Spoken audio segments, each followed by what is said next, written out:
Number conversion ছাড়া কিচ্ছু পারি না ভাইয়া, বুলিয়ান অ্যালজেব্রাতে একটু একটু বুঝি, কিন্তু অ্যাডার দিলে আর কিচ্ছু পারতেছি না ভাইয়া। ভাবছিলাম চ্যাপ্টার 1 আগের দিন রাতে পড়ে ফেলবো, এখন দেখি 70-80 পৃষ্ঠা, কি রেখে কি পড়বো। আসসালামু আলাইকুম, চলে এসেছে আবার এক্সাম সিজন, সামনে আপনাদের হাফ ইয়ারলি পরীক্ষা। এবং আমি জানি আপনারা সব আইসিটি নিয়ে স্ট্রাগল করছেন, কারণ আপনারা তো আইসিটি নিয়ে সিরিয়াস ছিলেন না। আপনারা তো ভাবছেন আরে এটা কোনো ব্যাপার না, এসএসসির মতো কি আর হবে। বাট এখন আপনাদের টনক নড়ছে, ও না ভাই আইসিটি আসলে পড়তে হবে। কেন আমি জানি জানেন? কারণ ডিসেম্বর মাসে আমার কাছে যে পরিমাণ নতুন স্টুডেন্ট আসছে অফলাইন ব্যাচে, এবং যে পরিমাণ স্টুডেন্ট আমার আইসিটি অনলাইন কোর্স কিনেছে, তাদের বুঝাই যাচ্ছে হঠাৎ করে কুইজে মারা খাওয়ার পরে মানুষজনের মাথায় আসছে ও না আইসিটি পড়তে হবে। আমি বুঝতে পারতেছি যে আসলে আপনাদের মাথায় কি চলছে।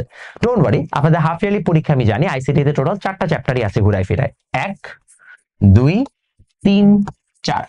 এই 4টা চ্যাপ্টার থেকে আপনাদের প্রশ্ন আসবে, কিভাবে পড়লে আপনি 4টা চ্যাপ্টার ভালো করবেন সেটা আপনাকে এই ভিডিওতে ব্যাখ্যা করব। ভিডিওটা শেষ পর্যন্ত দেখেন। ডোন্ট ওয়ারি, এমন না যে খালি আমি নিজে প্রমোশন করে যাব, ওটা করব লাস্টের দিকে। বাট তার আগে আমি আপনাকে অথেন্টিক ভাবে একটা আসলে হচ্ছে যে সার্ভিস দিব, যে আসলে কি করলে আপনার জন্য এটা ইজিয়ার হয়ে যাবে। চ্যাপ্টার 1, 2, 3, 4 এই 4টা চ্যাপ্টারের ক্ষেত্রে আইসিটির সবচেয়ে বড় কমন প্রবলেম গুলো আমি আপনাকে একটা একটা করে বলছি। প্রথমে চলে এসেছি চ্যাপ্টার 1-এ। চ্যাপ্টার 1টা কঠিন একটা চ্যাপ্টার না, বাট সমস্যা হচ্ছে চ্যাপ্টারে কি পড়বো আর কি পড়বো না এটা অনেকে বুঝতে পারে না। এটা পড়ার সবচেয়ে ভালো উপায় হচ্ছে এমন কোনো একজন ফ্রেন্ডের কাছ থেকে একটা নোট নিয়ে নেন, যে কিনা হচ্ছে যে এই চ্যাপ্টারটাকে আগে থেকে ঠিক মতো পড়েছে, ওর সাথে বসেন। বসার পর আপনি বুঝে যাবেন যে চ্যাপ্টার আসলে কি কি পড়তে হয়। যেমন যখন আমি আইসিটি চ্যাপ্টার 1টা আমার বইয়ের জন্য লিখেছিলাম, সেটা মাত্র 23 পেজের মধ্যে শেষ হয়েছে। অথচ আপনাদের যে কোনো বাজারে বই খুলে দেখবেন আপনাদের সেটা 70 থেকে 80 পৃষ্ঠা থাকে, এবং আপনাদের বাজারের বইগুলো ফন্ট একটু ছোট থাকে। সেই তুলনায় যদি আমি এটাকে কম্পেয়ার করি, ওই ফন্টে নিলে আমার আসলে এটা 18 থেকে 19 পেজ হবে। তাহলে আমি কিভাবে মাত্র 25% কন্টেন্টে নিয়ে আসলাম এটাকে? এটার কারণ হচ্ছে বাজারে 6টা বই মিলিয়ে এবং বিগত বছরের কোশ্চেন অ্যানালাইসিস করে আমি দেখেছি সব জায়গা থেকে প্রশ্ন আসে না, প্রশ্ন আসে কিছু স্পেসিফিক পার্ট থেকে। আপনাকে বলে দিই, যেমন যদি আপনি গ্লোবাল ভিলেজ পার্টটাতে যান, গ্লোবাল ভিলেজ থেকে শুধুমাত্র একটা প্রশ্নই বারবার ঘুরিয়ে ফিরিয়ে আসে, সেটা হচ্ছে গ্লোবাল ভিলেজের সবচেয়ে মূল উপাদান কোনটা। আমরা জানি ওই যে নেটওয়ার্ক সংযুক্ততা। তারপরে হার্বার্ট মার্শাল ম্যাকলুহান আবিষ্কার করেছে understanding media the Gutenberg Galaxy, making of a typographic man, এই কয়েকটা ঘুরিয়ে ফিরে অবজেক্টিভ আসে। তো তোমার টেকনিক্যালি গ্লোবাল ভিলেজ থেকে 1 পৃষ্ঠার বেশি কোনো নোট আসলে হওয়ার কথা না, অথচ তোমাদের যে কোনো বই দেখবা গ্লোবাল ভিলেজ নিয়ে 3-4 পৃষ্ঠা লিখে রাখছে। তোমার 1 পৃষ্ঠা হ্যান্ড নোট হবে মাত্র, তাহলে হাফ পেজ পড়া। এই জিনিসটাকে তোমাকে কমানো শিখতে হবে। এই জন্য তুমি কোনো একটা ফ্রেন্ডের কাছ থেকে অবশ্যই হচ্ছে যে নোটগুলা কালেক্ট করে নাও। বই পড়তে গেলে তুমি জীবনও পারবা না, I can guarantee you that. এটা সবাই চেষ্টা করে আগের দিন রাতে বই পড়তে যায় এবং সবাই ধরা খায়। এটা করার কোনো দরকার নাই। কারণ ভিডিও লেকচারও দেখা লাগবে এমন না, যদিও আমি আমার ব্যাচে হচ্ছে যে ভিডিও লেকচার দিয়ে দিই চ্যাপ্টার 1 এর উপরে, বাট ভিডিও লেকচার দেখা লাগবে এমন না। তুমি চাইলে হচ্ছে যে জাস্ট জানলেই হলো যে কতটুকু তোমাকে পড়তে হবে। এক্ষেত্রে get a note from someone easy হয়ে যাবে। আর কারো কাছে যদি আমার বই থাকে, ভাই আমার বইটা রিডিং করে যান, ইনশাআল্লাহ আপনার খুব একটা কম প্রবলেম হবে না। জাস্ট বোর্ডের কোয়েশ্চেন গুলো একটু এমসিকিউ গুলো প্র্যাকটিস করে গেলেই হবে। চ্যাপ্টার 2 তে আসলে আপনাকে বুঝেই পড়তে হবে, বাট তার আগে একটা কাজ করি, চ্যাপ্টার 1 এ আপনাকে ইম্পর্টেন্ট টপিক গুলো বলে দেই। আপনাদের বায়োমেট্রিক থেকে প্রশ্ন আসবে, বায়োমেট্রিক আর বায়োইনফরমেটিক্স এর পার্থক্য আসবে, এই দুইটা ভালো করে বুঝে পড়বেন। ন্যানো টেকনোলজির ব্যবহার আসবে, ন্যানো টেকনোলজি ব্যবহার বিগত কয়েক বছরে বারবার আসতেছে। ক্রায়োসার্জারি সিলেবাসে নাই, তো যদি আপনাদের থাকে তাহলে ক্রায়োসার্জারি থেকে দিবে, বাট ক্রায়োসার্জারি সিলেবাসে কিন্তু না, আগে থেকে বলে রাখলাম। বাদ দিয়ে দিছে, আপনাদের কলেজে পড়াইলে স্যারকে বলেন যে স্যার এটা সিলেবাস থেকে বাদ দিছে। ন্যানো টেকনোলজির পরে আপনাদের আরেকটি ইম্পর্টেন্ট পার্ট হচ্ছে ভার্চুয়াল রিয়ালিটি। এই পার্ট থেকে প্রতিবার প্রশ্ন আসে, ভার্চুয়াল রিয়ালিটির ব্যবহার কোথায় কোথায়, সুবিধা কি অসুবিধা কি, তারপর হচ্ছে পুরনো স্থাপনা সংরক্ষণে ভার্চুয়াল রিয়ালিটির প্রয়োগ কিরকম, নগর পরিকল্পনায় ভার্চুয়াল রিয়ালিটির প্রয়োগ কিরকম, এই টাইপের প্রশ্নগুলো আসে। সো আপনাকে ভার্চুয়াল রিয়ালিটি সহ এই কয়েকটা টপিক ভালো করে পড়ে যেতে হবে, কারণ এখান থেকেই বারবার হচ্ছে যে সৃজনশীল প্রশ্নগুলো আসে। আরেকটা আসে সেটা হচ্ছে জেনেটিক ইঞ্জিনিয়ারিং। জেনেটিক ইঞ্জিনিয়ারিং এর ব্যবহার কোথায়, এইটা আপনাকে প্রায় প্রায় দিতে পারে। একটু ভালো করে এই পার্টটুকু পড়ে নেবেন। বুঝলাম কি কি আসতে পারে, ফাইন। রোবোটিক্স বা এআই থেকে 2 মার্কের প্রশ্ন আসবে, রোবোটিক্স বা এআই থেকে 3 বা 4 মার্কের প্রশ্ন আসবে না। এখন চলে আসেন চ্যাপ্টার 2 তে। চ্যাপ্টার 2 তে আপনাদের জন্য সবচেয়ে ইম্পর্টেন্ট হচ্ছে ডেটা ট্রান্সমিশন মেথড। এখান থেকে আপনাদের অবশ্যই প্রশ্ন আসবে, বলবে সিনক্রোনাস অ্যাসিনক্রোনাস কোনটা ভালো না ভালো। ডেটা ট্রান্সমিশন মোড, মোড থেকে আসবে হচ্ছে যে তোমার অবজেক্টিভ প্লাস 2 মার্কের প্রশ্ন, 3 মার্কের প্রশ্ন আসবে না। তারপরে তোমার গাইডেড আনগাইডেড মিডিয়া, এখানে তোমাদের হচ্ছে যে অপটিক্যাল ফাইবারের গঠন খুব ইম্পর্টেন্ট। আমি যখন এই চ্যাপ্টারটা ক্লাসে পড়াই, আমি একদম বোর্ডের 16 থেকে 25 সাল পর্যন্ত যা যা কোয়েশ্চেন টপিক ভিত্তিক আসছে ওগুলো সাথে সাথে লেখাই দিই। আমার নোটটাও যদি তোমরা কেউ সংগ্রহ করে নিতে পারো তাও হবে। আমার কোনো যদি মানে স্টুডেন্ট তোমাদের পরিচিত থাকে, ওকে একটু নক করে জাস্ট বলো যে ভাইয়া যে ক্লাস নোটটা সেটা দাও। ক্লাস নোটটা পাবে, তুমি জাস্ট রিডিং করে যাও, আই ক্যান গ্যারান্টি ভাই তুমি কমন পাবা ইনশাল্লাহ। কারণ আমি প্রত্যেকটা বোর্ড কোশ্চেন ঘেটে পড়াইছি, 6টা বই মিলায় তারপরে পড়াইছি, তো তোমাদের খুব একটা কষ্ট হবে না।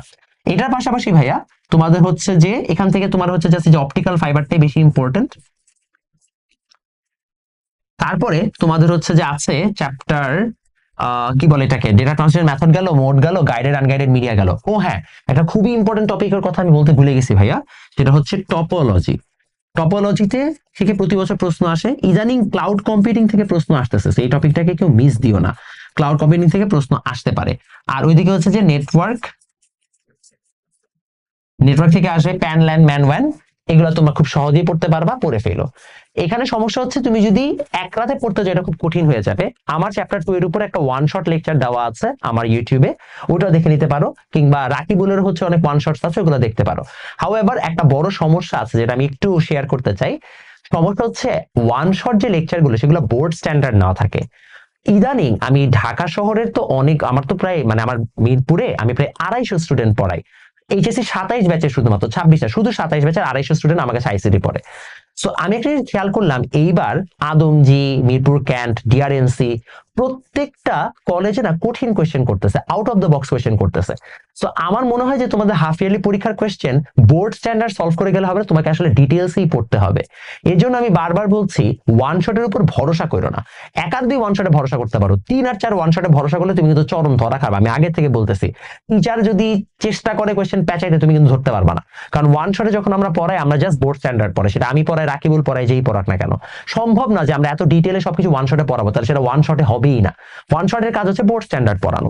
তাহলে ভাই আমাদের চ্যাপ্টার 3 আর 4 কি হবে? হ্যাঁ, খুবই সিম্পল কাজ।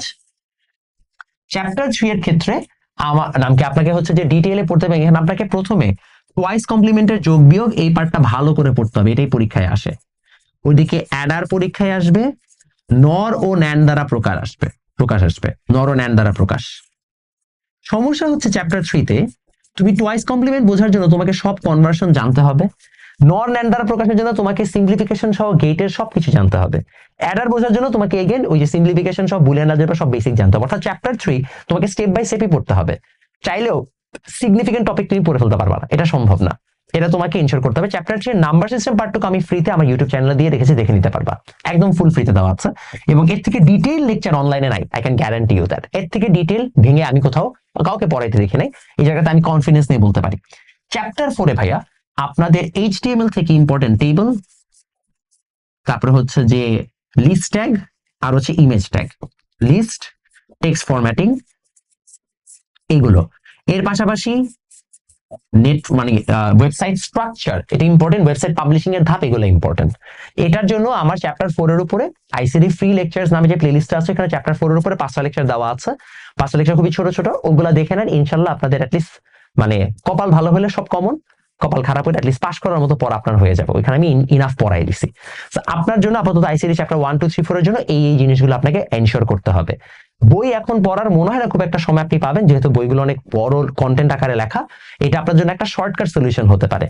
আর যারা আমার আইসিডি কোর্সে ভর্তি হতে চান কিংবা আমার আইসিডি বইটা নিতে চান, তারা চলে যাবেন হচ্ছে খুব সিম্পলি এইখানে, এই যে দেখেন আমার বুকসে চলে যাবেন। বুকসে গেলে এইচএসসি তে গেলে আপনি দেখবেন আমাদের আইসিটি বইটা এখানে দেখাবে। কোথায় আইসিটি বই? হ্যাঁ হ্যাঁ, এত বই কেন, এই যে পাইছি, এই যে ICT English version, Bangla version, দুটো বই হচ্ছে এখানে আছে, আপনারা দেখে নিতে পারবেন। আর আপনারা যদি আমার কাছে কেউ অফলাইনে বা অনলাইনে পড়তে চান, তাহলে হচ্ছে যে এই নাম্বারে যোগাযোগ করবেন। কোথায় গেল? এই যে এই নাম্বারে যোগাযোগ করবেন। আমাদের অনলাইন ব্যাচ, অফলাইন ব্যাচ, সব ব্যাচেই আপনারা চাইলে সলিউশনটা নিয়ে নিতে পারবেন। দেখা হবে আপনাদের সাথে নেক্সট কোনো ভিডিওতে। আশা করি আপনারা হাফ ইয়ারলি পরীক্ষাতে অ্যাটলিস্ট পাসটা করতে পারবেন।